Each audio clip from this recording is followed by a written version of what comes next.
The Galactic Military Academy's training hall fell silent as Instructor Vexthor, a towering Kree warrior with forearms and scales that gleamed like polished obsidian, surveyed the assembled cadets. Representatives from 23 species stood in formation, each the best their worlds had to offer. Among them stood two humans, Melissa Chen and Louis Bradford. "Today's exercise is simple," Vexthor announced, his voice reverberating through the vast chamber. "Survival Scenario Alpha 7. You will enter the simulation chamber with nothing but your uniforms. Inside you will face a Class 4 predator.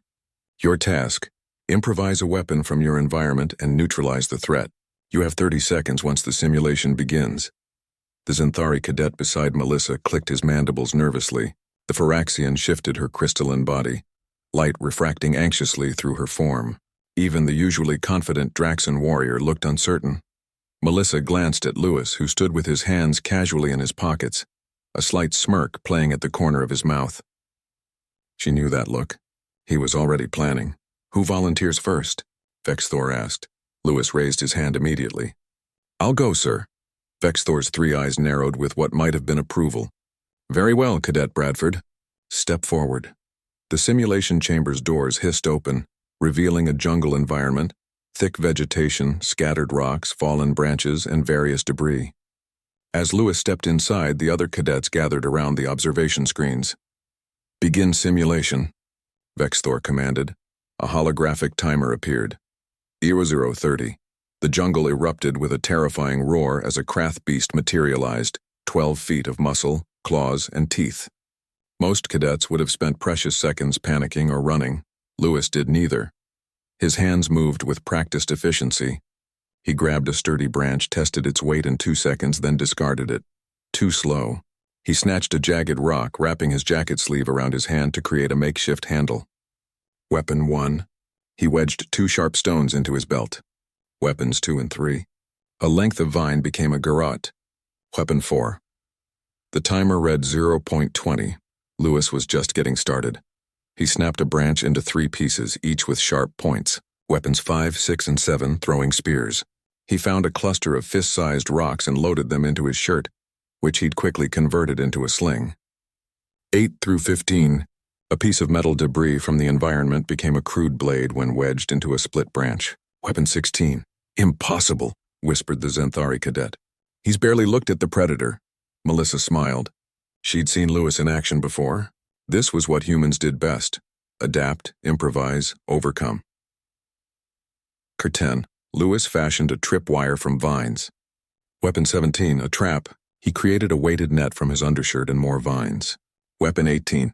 Sharp bamboo-like shoots became caltrops scattered on the ground. Weapons 19 through 25.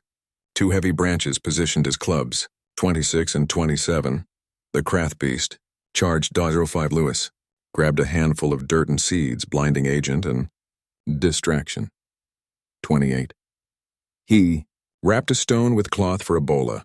29. Another. Vine became a whip. 30. The timer hit 0. The beast was 10 feet away when Louis threw the dirt into its eyes. While it roared and clawed at its face, he triggered his tripwire. The creature stumbled into his net trap. Louis swung one of his clubs with devastating precision, following up with sharp strikes from his improvised spear. But Vexthor was watching something else on his tactical display. "Freeze simulation," the instructor commanded. The jungle scene paused. The Krath beast froze mid-lunge. Louis stood ready, multiple weapons still in hand and scattered around him. Vexthor's scales rippled, the Kree equivalent of astonishment. Cadet Bradford approached the observation deck. Louis complied, slightly out of breath but otherwise composed. "My tactical scanner," Vexthor said slowly, "detected 47 improvised weapons in the combat zone. 47. In 30 seconds. He turned to face the entire class. The previous academy record was 9 weapons, set by a Krendith hunter caste warrior. After 5 minutes, the chamber erupted in murmurs. 47 weapons in half a minute seemed impossible. "Cadet Bradford," Vexthor continued, "explain your methodology." Louis shrugged. "Sir, humans have been improvising weapons since before we had language. Sticks, stones, bones, we've turned everything into tools and weapons.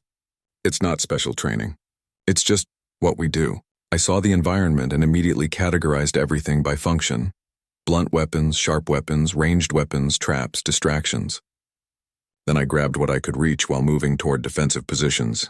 "And you weren't afraid?" asked a Vothran cadet, her tentacles quivering. "Afraid?"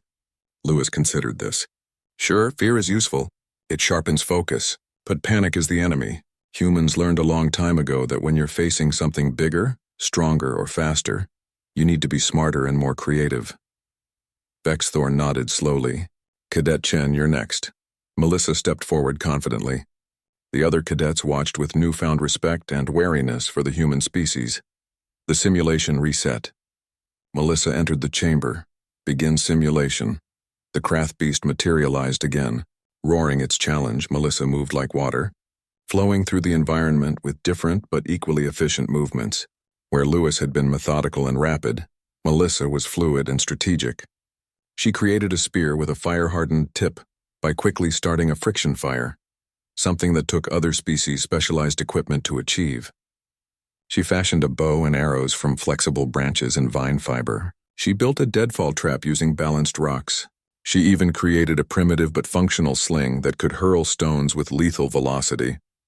When the timer reached 0, Vexthor's tactical display showed 53 improvised weapons.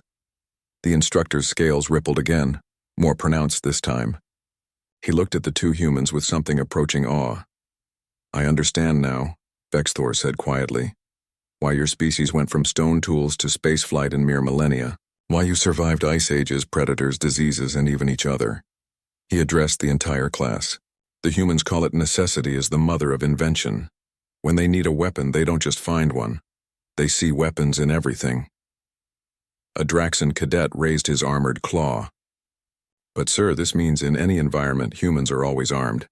Melissa and Lewis exchanged glances and small smiles. "Precisely, cadet," Vexthor replied. "That is exactly what it means.